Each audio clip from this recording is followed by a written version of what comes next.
Bom dia, meus queridos irmãos, feliz sábado, que a paz de nosso querido e amado Salvador Jesus possa estar em cada coração. Meus queridos, estamos estudando o Evangelho segundo Paulo, na carta aos Hebreus, uma lição de suma importância para todos nós, para a igreja, para as famílias, e é um momento especial. Este momento aqui eu gostaria que você volvesse a sua atenção para o trono da graça, onde Jesus está intercedendo por nós exatamente neste momento. E o tema da lição de hoje é a lição 12, Olhando para Jesus. Essa frase ela é muito linda, ela é profunda, e realmente o olhar para Jesus pode trazer muitos benefícios na sua vida, no seu lar, pode tirar toda a nuvem que muitas vezes vem prejudicar a nossa vida. E o texto aqui da carta aos Hebreus, capítulo 12, verso 2, olhando para Jesus, autor e consumador da nossa fé, o qual, pelo gozo que lhe estava proposto, suportou a cruz, desprezando a afronta, e assentou-se à destra do trono de Deus. Então, este é o nosso querido Jesus. E o pensamento seguinte diz: se aqueles que hoje estão ensinando a palavra de Deus exaltassem a cruz de Cristo cada vez mais e mais, seu ministério teria muito mais sucesso. Se os pecadores puderem ser levados a olhar com fervor para a cruz, se puderem obter uma visão completa do Salvador crucificado, compreenderão a profundidade da compaixão de Deus e a malignidade do pecado. Meus queridos, que pensamento sublime para todos nós. E se realmente volvemos as nossas atenções para Jesus, nós seremos grandemente beneficiados. Iremos aqui tecer o nosso pensamento nessa lição, refletindo sobre esta lição, sobre esse assunto de suma importância para todos nós. E nós encontramos aqui no primeiro tópico alguns fardos que nos prejudicam, que nos atrapalham e que nos traz muitas vezes desconforto, tristeza, dor, mágoa, separação. E isto, queridos irmãos, nós precisamos, pela graça de Jesus, olhando para Jesus, superar esses empecilhos que são colocados pelo inimigo em nosso caminho. Podemos citar alguns, por exemplo, que está aqui na nossa lição: a inveja, o ciúme, o preconceito, a exaltação, o orgulho, a falsidade. Enfim, poderíamos colocar uma lista de tropeços, de algo que muitas vezes tem prejudicado o relacionamento de uns para com os outros, às vezes nas famílias, pais com filhos, marido com esposa, e muitas vezes, meus queridos, isto tem trazido podemos dizer, tem trazido consequências terríveis, E precisamos, pela graça de Jesus, superar esses obstáculos. E o segundo pensamento diz que como posso compartilhar do regozijo que motivou Cristo a vir aqui a esta terra, quando esteve aqui na terra. O que motivou Jesus a vir aqui a este mundo? Depois que o pecado entrou, podemos dizer, este mundo mergulhou numa situação de miséria, de crime, de desobediência, desonestidade. Diz o profeta que a verdade anda tropeçando pela rua, mas ninguém quer essa verdade.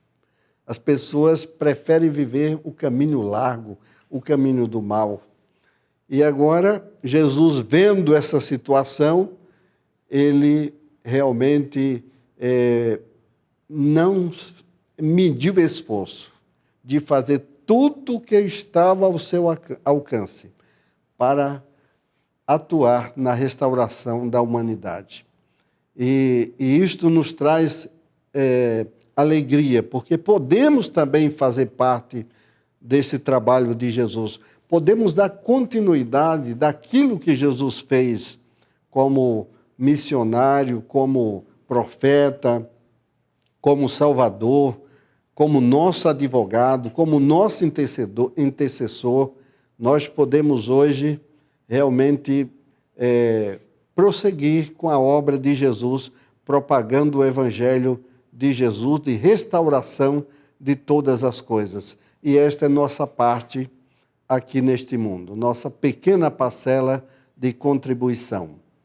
Agora, meus queridos, o terceiro tópico, então, explica a responsabilidade equilibrada de um pai bom e amoroso. Então, nós nos encontramos no mundo onde, podemos dizer, nós andamos na contramão. Os conceitos estão sendo invertidos. Por exemplo, um pai disciplinar o filho, isso é coisa do passado. Muitas vezes, hoje, os pais temem disciplinar os filhos com medo de alguma lei que realmente venha lhe prejudicar.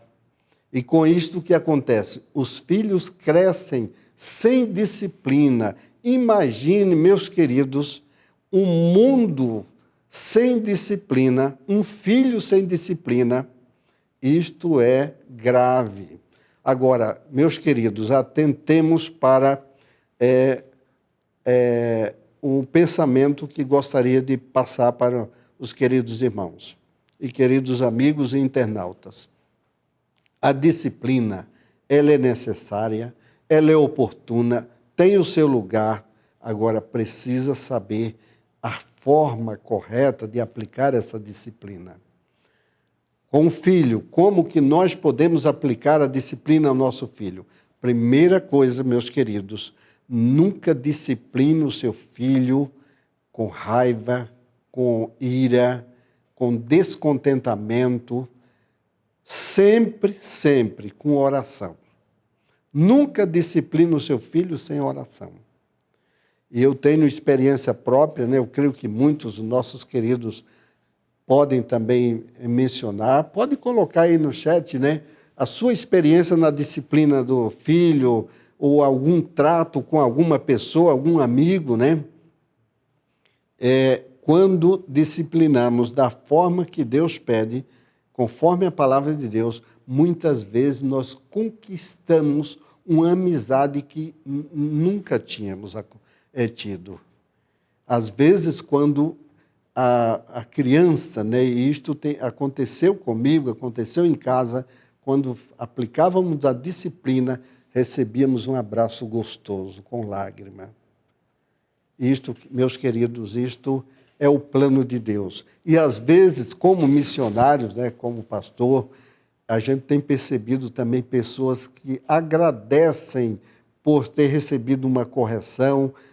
E eu já vi também muitos casos de pessoas, por exemplo, o pastor, ele é que vai à frente, que está ali, a decisão é da igreja, é claro, mas ele é o responsável, né, tratar aquele caso.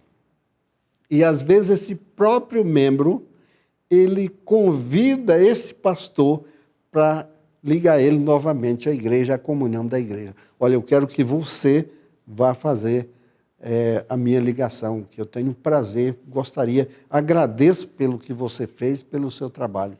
Irmãos, isto é gratificante, isto é emocionante, isto é uma bênção, e este é o plano de Deus. Nunca deixemos de aplicar a disciplina, nunca pensemos que a igreja, quando ela trabalha sem disciplina, vai favorecer a igreja? Nunca. Quando a família vai crescendo sem disciplina, nunca pensemos que vai ser bom, uma boa família, vai ter... Nunca. Isso não vai favorecer.